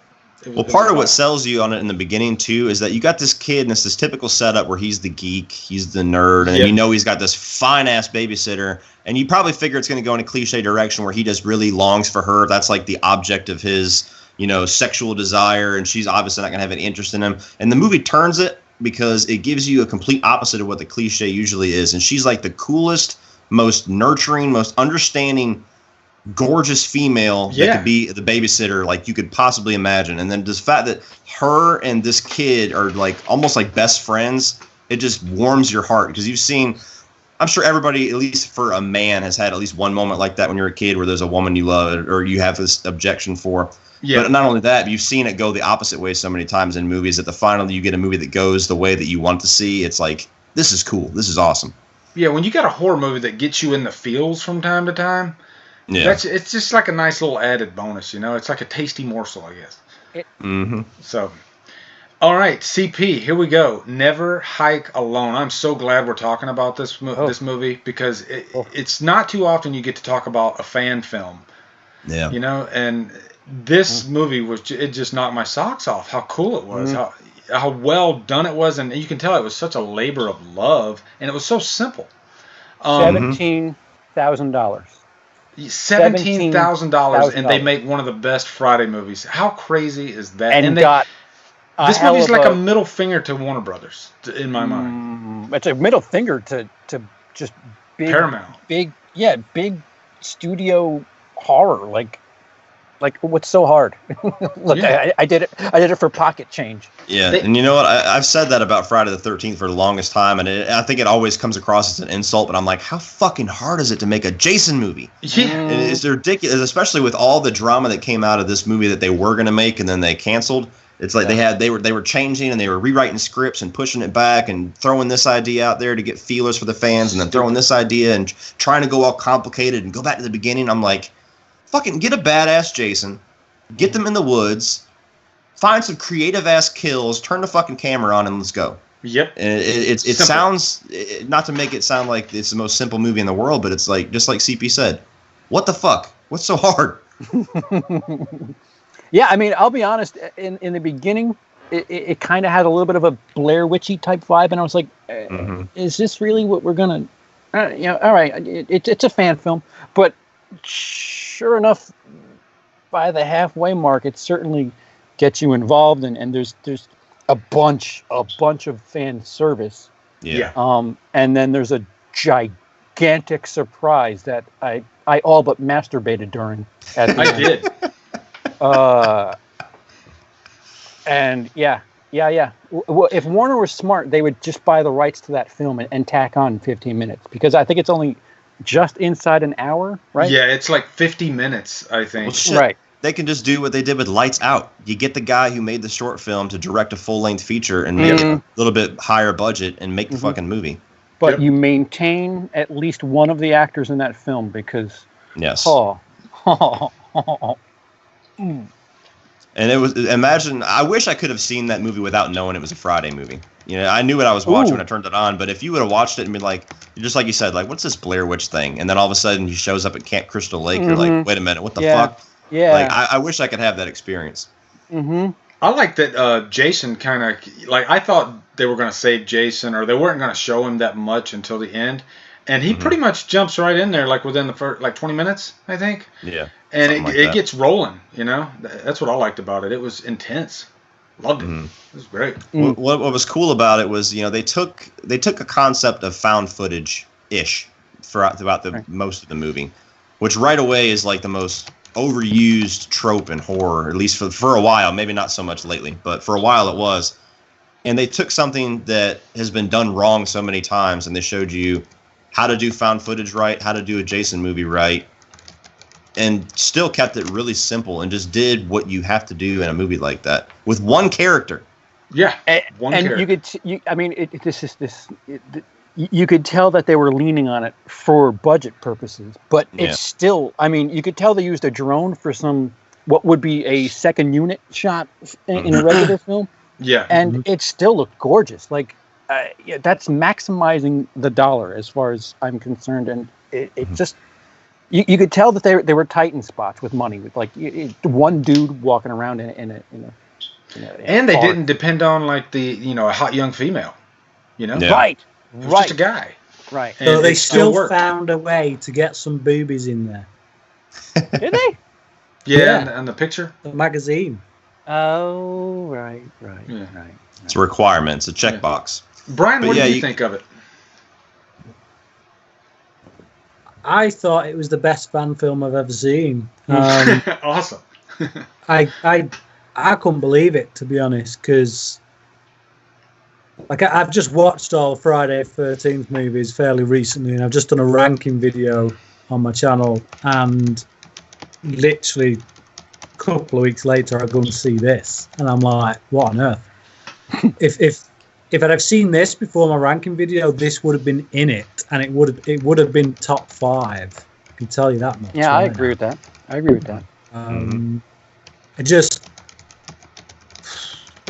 It's better shot than the majority of Friday the 13th. It's better it really acted than the majority of Friday the 13th movies. It's just there really is no excuse. This shames Warner Brothers. Is it Warner Brothers who've got it? Yeah, it was Paramount for a little bit, but now as of next month, I think it's back to Warner. This literally puts them to shame. You've got a bunch of idiots sat in a boardroom somewhere waiting, like just constantly throwing ideas around, fumbling in the dark, and then some dudes just come along, make this thing, and literally say, look, it's that simple. Get off your asses, pick up a camera, and make a flipping Friday the 13th film. The original film wasn't rocket science, it was cheap thrills. And it worked. It clicked. That's all the fans want. They want those cheap thrills, and it's just, I don't know. It's not. Yeah, it's not. We've had Scream streams before, right? CP, where we talked about this, and we've all, like, way before we even saw Never Hike Alone. And the one thing we would all agree on was, why has it got to be so hard? I mean, it's such an easy formula that they churned out in the 80s year after year after year, and it worked every single time for the most part. It wasn't great movies, but people turned up. It wasn't that hard. And then this movie comes along, Never Hike Alone, that does that. Brian, and it worked. Do you know what Paramount paid to have the access to the franchise back? What? You guys don't know. They gave up the rights to Interstellar to have the rights to Friday the 13th and did nothing with it. They lost the rights. They gave away the rights to Interstellar so that they could have the rights back to Friday the 13th, did nothing, and now they're losing it. Jesus. That makes it even worse. But what's funny is, they'd made one of the best Friday the 13th films without using a majority of the Friday the 13th tropes. Like you said, there's no naked final girls running around. Mm-hmm. For all intents and purposes, there's no kills. I mean, it's a dream sequence that I can remember, at least. That was the only kill. There's at the very end. You're right. For the most part. When did Paramount lose the rights? They technically still have it, but they needed to make a Friday the 13th film. And just buy this one. Buy this one off them, release it. Like you say, stick an extra 15 minutes in it. Boom, the job's done. They maintain the rights. They have 38 days. 38 days to do that, Brian. Yeah. 2018 is when they lose the rights. It could be done. I think it could be done. I agree. You take this film, go to this guy, and just say, "Look, can you shoot us another 15 minutes onto this?" And then we'll release. We'll give you 34,000. Yeah. Easy. Reshoots. Yeah. Okay, let's move on to Happy Death Day. CGI out the beard on the main character. We don't like the beard. Yeah, they should just start doing that with like every movie now. Just put CG mustaches on everybody and take them off. Be great. Happy Death Day. Brian, did you see Happy Death Day? I did, yeah. What'd you think? I think it's a bit overrated. I think it should have been at least a 15, maybe even an 18, but an R rating as you have over there. But it's just it felt like it was marketed straight at the teenage crowd, and like some of the music choices in it just felt like it was out of some kind of CW show. But one of the other things as well that really annoyed me was like, you're going to use this Groundhog Day concept. That's fine. That's great. And the concept for this film is good. It really was. But I hate that the timings just are completely off. It's like with Groundhog Day, if he changed his situation, like if he got somewhere faster, then the character that he would normally meet in a particular spot wouldn't quite be where they were supposed to be because he's got there faster. Because they still live all their day at the exact same speed. So, you've got this girl, she wakes up, first scene, she goes through it, it's really slow because she's just kind of figuring stuff out. A few times later, when she's lived this scene already a few times, she literally jumps up out of bed, grabs her clothes, legs it to the door, out she goes. But that flipping guy is still there at the door, ready to deliver his stupid line. And it's just like, he wouldn't be there. He'd be down the corridor somewhere. Because she's gone double the speed in this moment than she did in the previous times that she lived this moment. So that really annoyed me. It just kind of put me right off. It just, if you're going to use those rules, the Groundhog Day kind of premise, you need to get that stuff right. Otherwise, it's just don't work for me. But if you push all that aside, push those criticisms aside, it is quite fun. It's quite entertaining. There is some genuine emotional attachment to the main character when she starts to change, because she starts off, she's she's not a likable character, but that's the point. She the word is changes bitch. Over the course of the movie. I would use cunt, but Well, I mean, yes. The Rob Zombie cut, yes. Motherfucking cunt. Yeah, there you go. So yeah, I was entertained by it. I'd say it's a solid 3 out of 5. Well, I wouldn't. I'd say it's only just a 3 out of 5, but there you go. Yeah. Cody, what are your thoughts on this one? You liked this one, didn't you?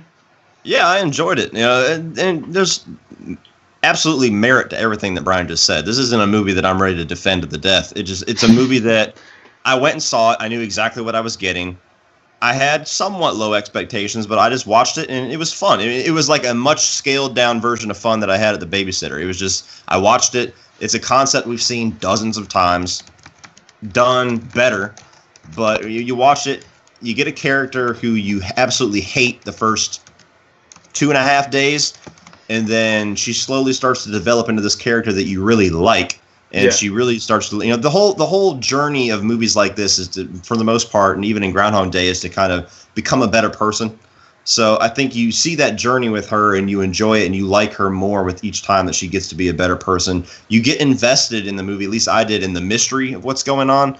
You're like, every single person that she meets in the first day has a reason to kill her. So they do good about setting that up because she's such a bitch to everybody. You're like, yep, they would probably kill her. He'd probably kill her. She'd probably kill her. So it has a good little mystery there of, at least I didn't figure out who, the killer was. And the movie also did. Because he's not introduced until the last 20 minutes. Well, no. Yeah, I can't. Yeah, I was gonna say that's not even the killer. I don't know if you maybe you got a different cut. Yeah. Is there a UK cut? Yeah, there might be. Oh, sorry. Yeah. Okay. No, yeah, and see, and at that point, at the movie ended there, I would have really disliked it for that reason. But to that point, the movie had at least 2 or 3 spots where it felt like it was ending, and I was literally picking up my phone, getting my drink, getting my jacket on, and I got ready to stand up, and then the day would start again. I'm like, oh, fuck, okay, and I put all my stuff down. It happened twice. So the movie did good about kind of keeping me intrigued and kind of surprising me with there was still more story to tell. The biggest thing that held it back for me, though, which is what I hinted at with The Babysitter, was that this movie should have been a hard R. It should have been gory. It should have been zany. It should have been the level of zany and gory that the Final Destination movies are, because this chick dies. This chick dies like 70 fucking times, and you would enjoy it more too. Yeah. Yeah, and I don't think. Did she die on screen anytime? They like cut away, and they. It's always a cut. It's much more. They could have done what they did in Edge of Tomorrow as well, where you see a montage of different deaths, where you don't even have to. You don't even have to show the lead up to him. You could have just shown. They have a montage in the movie, but they don't show any of the deaths, and there's like no blood in the movie whatsoever. It's a hard PG-13. But if they had added that element, I'm not usually the guy that says make it R, make it bloody, but this movie could have had a much bigger enjoyment level for horror fans, with just what this movie's going for, if it had a ton of gore. If you got to see her die in a bunch of gory ways every single time she fucked up, this movie would have been probably the best movie in October, honestly, in my opinion. Yeah, I think I even said at the beginning of my review, this could be the next best horror movie Destination franchise or something like that. Yeah, because I wanted it to be bloody. The big thing I liked about it was Tree, the main character. She was a really good actress. And she held the movie on her shoulders. I think she did a really good job. I don't think it was her fault. I think the biggest thing is it plateaued for me at the middle.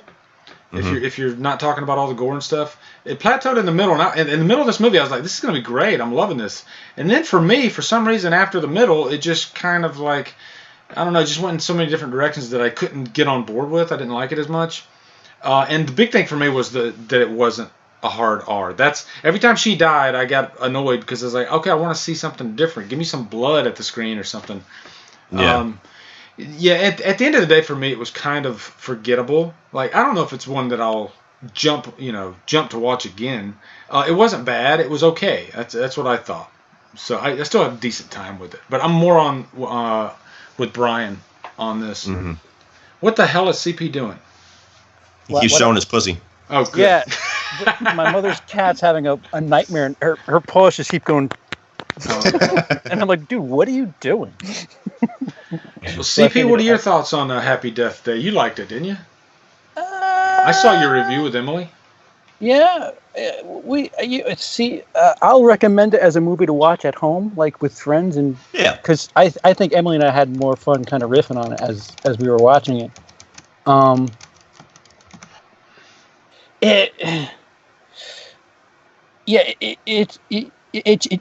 Everything. I agree with everything everybody said. I'm going to pull a Lee. Yeah, I just agree outright with everybody.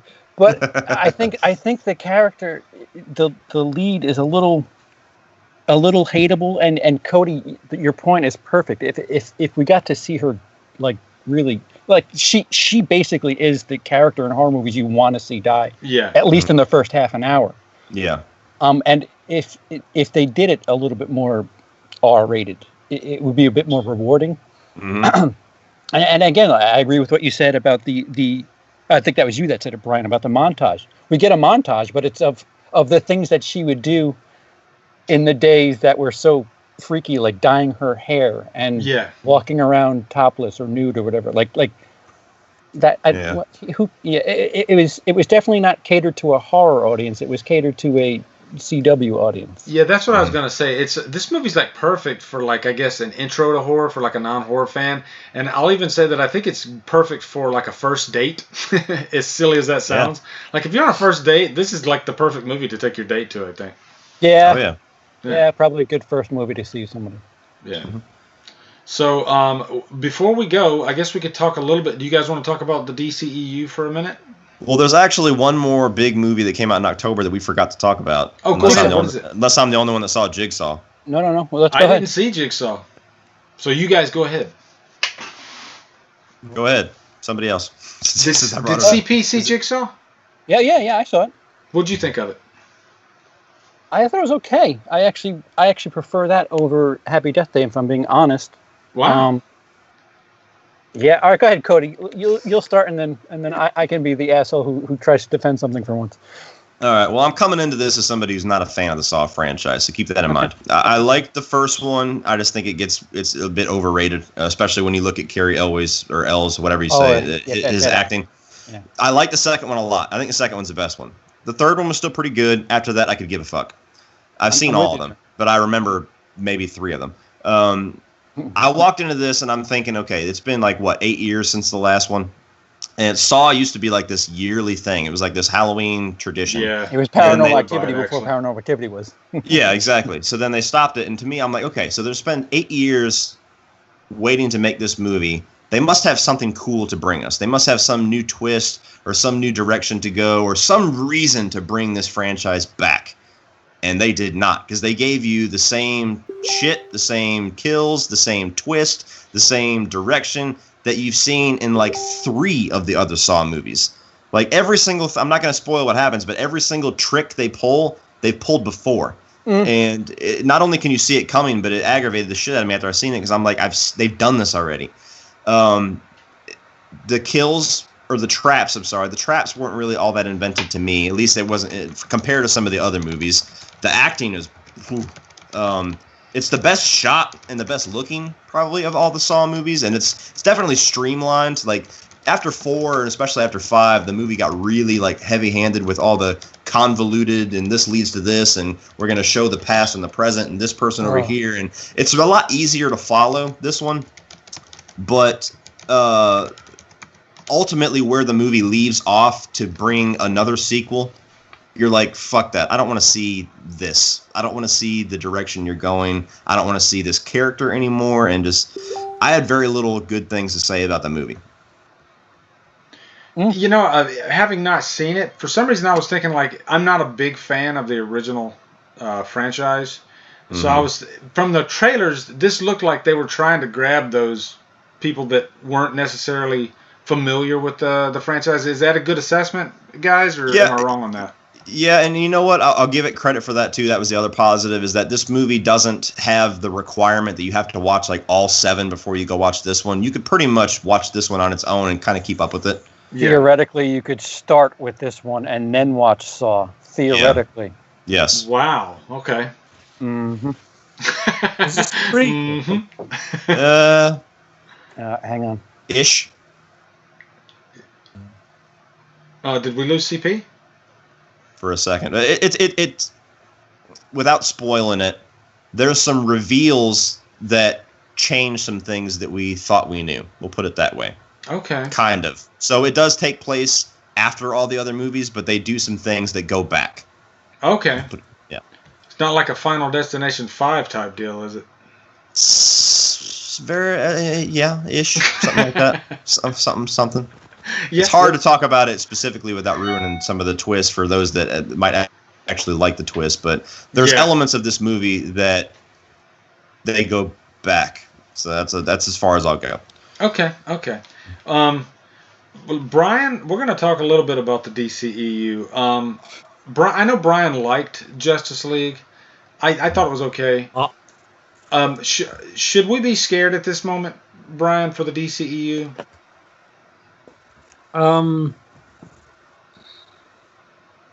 As someone who likes the DCEU a lot, I'm very scared, but not because I think the films are bad, just because I recognise that everyone else seems to think they're bad, and therefore Warner Brothers will most likely either try and reboot or at least get rid of Zack Snyder, which I personally feel is a mistake because I think he's been screwed twice over now.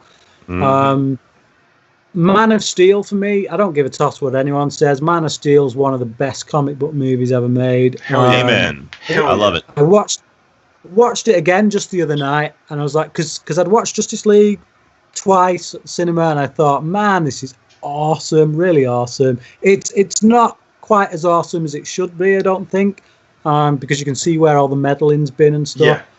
But I still thought, you know what? Given the circumstances, given that the director had to leave and then someone else comes in and they've done a lot of reshoots, given all that, the film's flipping so much better than it has any right to be. But even so, you know, I watched Man of Steel, like I said, because I think me and you, Lee, were having a conversation about it, and I think I said I do need to watch Man of Steel again before I can be too sure about my position here. Yeah. Watch Man of Steel again and thought, no, that's my number one of the DCEU. It's a masterpiece. Still. It's just, I just think it's fantastic. Now, that's what Snyder can do when he gets to make the film that he wants to make. Then you get Batman v Superman, right? This is where the DCEU started going downhill. Not because Batman v Superman's a bad film, but because Batman v Superman wasn't released in cinemas. Some half-cut, slashed to bits version of it was released in cinemas. Now, it does so happen that I actually like the theatrical cut still. You know, I did enjoy it. Yep. But once I saw the ultimate cut, I had no compulsion to go back and watch the theatrical cut again. Mm-hmm.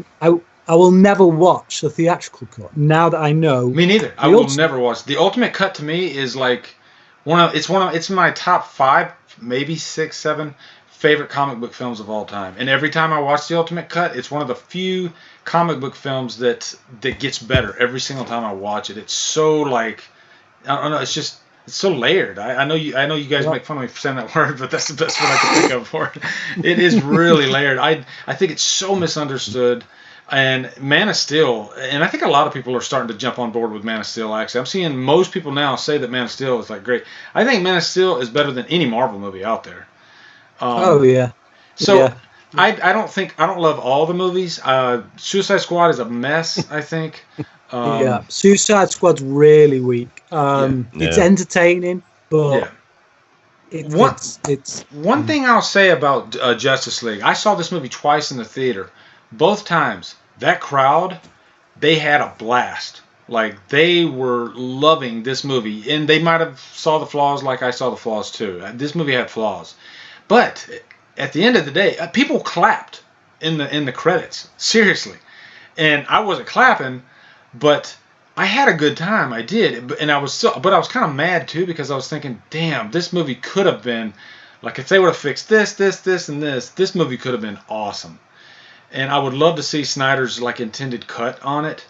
But you know, it is kind of a mess of a film, but yet it's so entertaining in some parts. I'll definitely buy it when it comes out.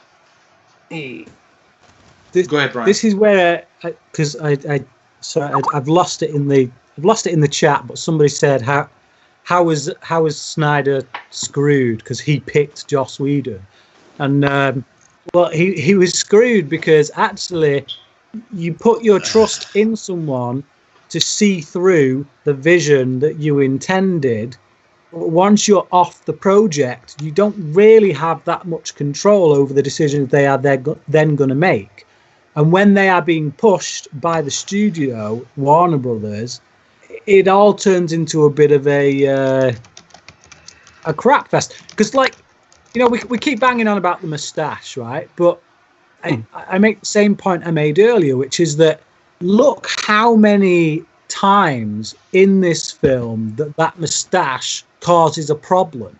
All of those scenes were shot by Joss Whedon. Mm-hmm. You know, when Joss Whedon came on board for this film, we were told that the majority of the film was already shot. It was already in the can. Joss Whedon was just coming on to oversee the editing. And it was after that it was announced reshoots were going to be done. And then it was after that it was announced extensive reshoots were going to be done. You know, and then we get this film that comes out that has got so much in it that you can clearly tell is Joss Whedon's hand. You know, the humor and all that. And like I said before, I loved this film. Really loved it. I gave it a 5 out of 5 when I reviewed it, for crying out loud. I enjoyed it that much. But I would rather see the complete Zack Snyder version than a Zack Snyder version that's been mixed with Joss Whedon. Again, nothing against Joss Whedon. I love Avengers. Love what he did with Avengers. Serenity is absolutely fantastic. I love what Joss Whedon does. But the two styles, Zack Snyder and Joss Whedon, are so completely different to each other. Yeah. Mm-hmm. So different. You know, if you bring someone in to say, look, this is what I've shot so far. This is how I want it editing. This is my vision for it. Can you just sort that out? Because quite frankly, I'm grieving the loss of my daughter. Sure, mate, I'll do that. I will see that through. And then they go and reshoot like 30, 40% of the movie, rewrite a ton of stuff. No, that's getting screwed, because whose name is on the director's credit when the film is released? It's not directed by Zack Snyder and Joss Whedon. It's directed by Zack Snyder. As far as the public's concerned, he's the one who takes the blame. He's probably cringing. Every time he sees that, he's probably going to cringe. He hasn't even watched the theatrical cut. I don't think he ever will. Yeah. The chat seems to be heavy on DC movies being dark. I love the tone was never the problem. Right. I was just gonna say that I feel like with Zack Snyder, it's color correction. First of all, it's a lot of just implied grays. But Christopher Nolan did just fine with, not. I wouldn't call it dark, but they were realistic. They were dark. The Dark Knight was definitely dark, and that's biggest. That's the biggest example that drives me nuts, because you always hear that is like, well, they've been too dark. That's why they haven't been very good. And it's like exactly what you said. It's like, what about the Dark Knight trilogy that everybody fucking loves, that made ass loads of money? That's like the standard that people put comic book movies against most times. Is it as good as the Dark Knight? And regardless if you like the DC movies or not, the problem is that, and this is an indisputable fact, that Warner Brothers has done some of the most incredibly incompetent shit with this property. Yeah. And you get Man of Steel, which I agree is a masterpiece. I'm not a Superman fan. That movie made me a Superman fan. I fucking love it. Every time I watch it, I like it more. It blows my mind that people shit on that movie the way that they do. And then you get to Batman v Superman, and like you said, the movie, the Ultimate Cut, if they had released the Ultimate Cut in theaters, we would be having a very different conversation right now, because the DCEU from then on would have went completely different. Yep. Because there are still flaws in BVS that will never be fixed by any cut. I still don't like Jesse Eisenberg. I still don't like some of the things that they did. I still think they tried to do too much in one movie. But when you don't get that complete picture, you get this hacked up bullshit version that doesn't even coherently make sense when you watch it. It says a lot when you watch a movie that's 30 minutes longer and it feels shorter. Yeah, because it flows better and it makes more sense. The fact that they did that automatically is just like, what the fuck are you doing? The fact that they wanted to jump into BVS before even getting a Batman movie out or getting some of these other movies was stupid in my opinion, but the movie would have went on okay if they had done the Ultimate Cut. And like you said, that's taken the film that Zack Snyder made and releasing your own little version of it, and it's not the artistic vision that he had. Then you get to Suicide Squad, which they gave David Ayer 6 weeks to write. They said, write this movie in 6 weeks. Damn. And you can tell that movie was written in 6 weeks.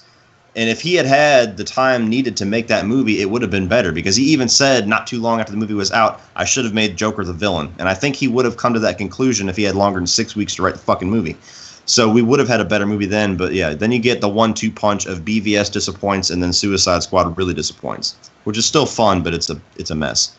And then you get, they started shooting Justice League 2 weeks, or they were supposed to start production and shooting on Justice League 2 weeks after Batman v Superman was released. So they left absolutely no time to even see how the public is reacting to their direction with BVS. And then whenever the reaction come out, they freak the fuck out. They stop all production on Justice League. They do massive rewrites. They let Ben Affleck touch the script. They let Chris Terrio touch the script a little bit more. They change a lot of what Zack Snyder was going to do, and it becomes a completely different movie. Then they continue on shooting it while Wonder Woman is being made. Wonder Woman was somehow this untouched piece of art during all this craziness. I know Lee disagrees. But anyway, you'll get to... then they go through the whole thing. The movie's all the way shot. You get all the drama with Ben Affleck, where he gets kicked off the Batman movie as the director and the writer. They announce like 24 fucking movies that they're going to do, all the way to like 2030. You get an Aquaman movie, a Suicide Squad 2, a Shazam, a Black Adam movie, a Batgirl movie, anything you could think of, they've announced it without delivering anything. And then, like Brian said, then the movie's done. All that has to be done is post-production. And I have a sneaking suspicion that they were already talking about reshoots before Zack Snyder's tragedy happened, and that just made it that much easier for him to leave the film at that point. Because there was rumors of a test screening that they said was quote-unquote unwatchable. And then all of a sudden you get Joss Whedon, who's coming in to edit the movie and finish it just to get it out. And then, like you said, it goes from editing to we're going to do minor reshoots to we're reshooting 25% of the movie. Then you see the movie in the theaters, and it's clearly almost half. And I don't have any way of validating the piece of information that I got, but all of us have probably seen the little list of all the scenes that got cut and changed from the Snyder full-on cut of Justice League. And not only is it a completely different movie, if that information is accurate, but all of those scenes make the movie better. And they're in the trailers. Yeah, they're in the trailer. That's what makes it to where I actually believe it. That's why I'm not calling bullshit on it, because half of the shit that they talk about is in trailers that I've seen. They changed the color from night to this orange shit at the end.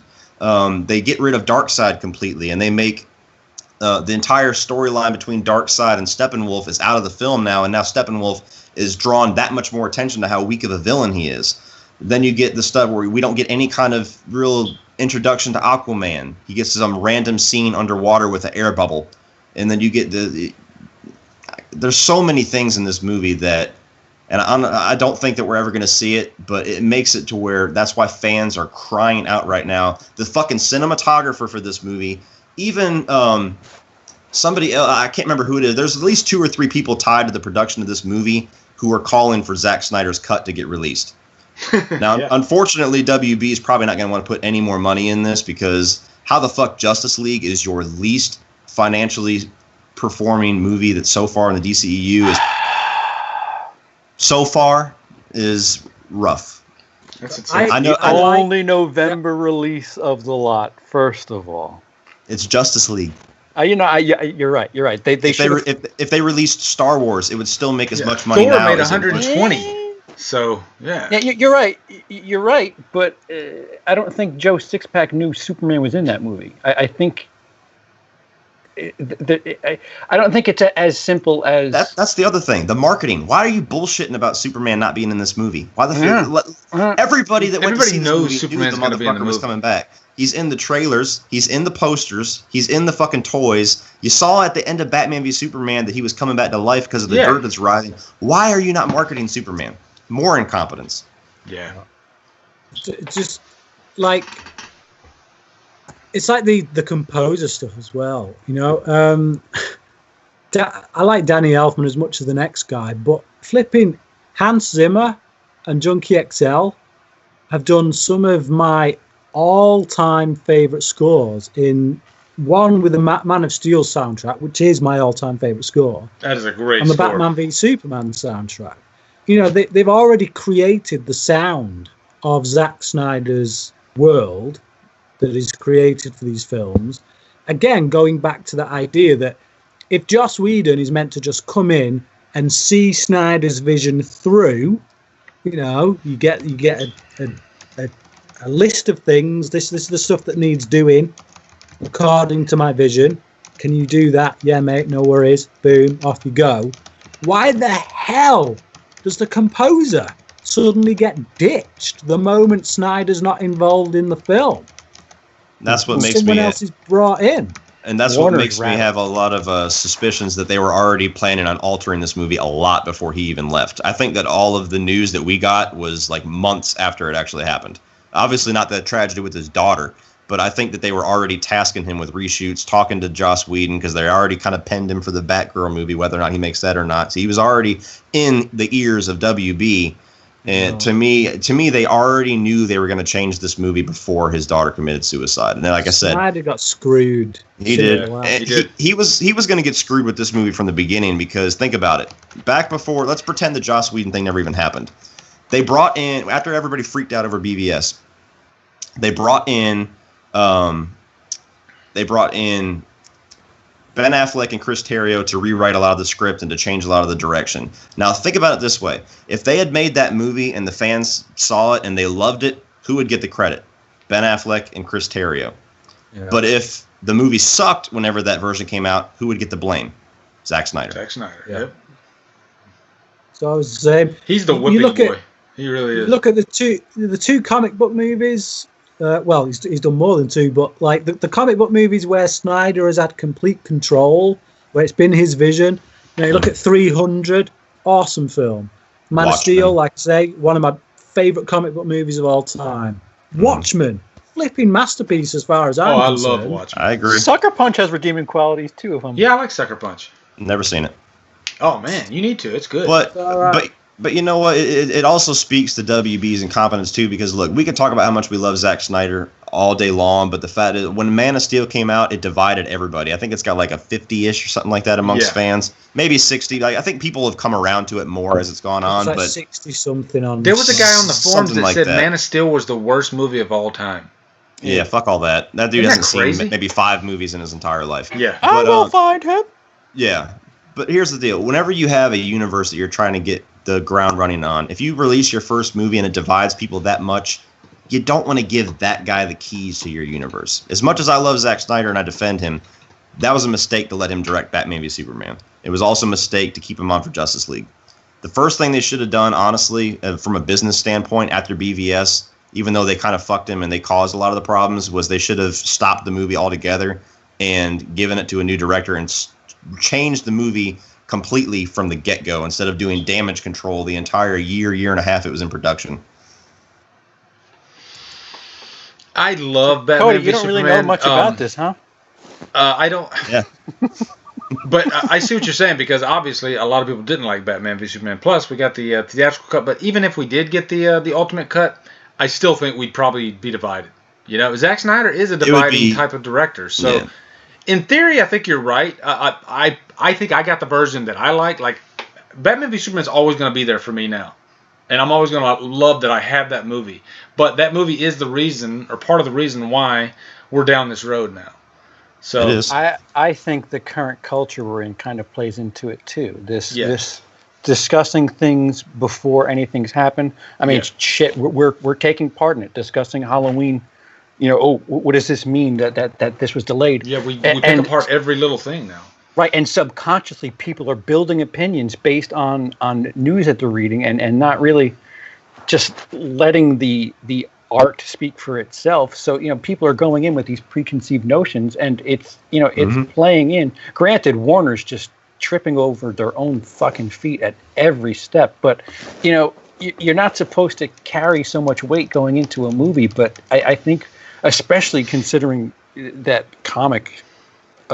the comic culture is so big and heavy right now that I mean, to counter it, Blade Runner, it didn't make money, and it's a brilliant film, and nobody seems to care. But here's Justice League that made $100 million, which It's not good for comic book movies' sake, but it's not a failure by any stretch either. And people are talking like it's suicide time, and it's a failure. It's gonna lose $60 to $75 million according to the numbers right now. They're saying they're gonna be in the red $75 million after Justice League does all its money. Hey, that's what movies used to be. What kind of legs it's got. They have to make $650 million to break even. Exactly. They spent over $300 million shooting the movie twice. Plus, you got however many $100 million they spent on the marketing. Yeah, so unless it changes tides very quickly, which is it worldwide? It's at like 300 worldwide. I thought it was 94 million worldwide. Yeah, it's I thought that was the total. 94 million, and I don't think 94 million domestic. It's not worldwide. Yeah, hold on. But they released it in all markets at the same time, which is very rare. It's out in China too. Yeah, usually you see it underperformed in China. Yeah, so it's all signs point to danger. 296 total. Okay. Yeah. All right, guys, I have to hang it up so I don't get in trouble. So we're going to go ahead and cut this. But I want to say thank you to my guests for you guys. You guys make my job easy here. Really appreciate all the great chat about the movies.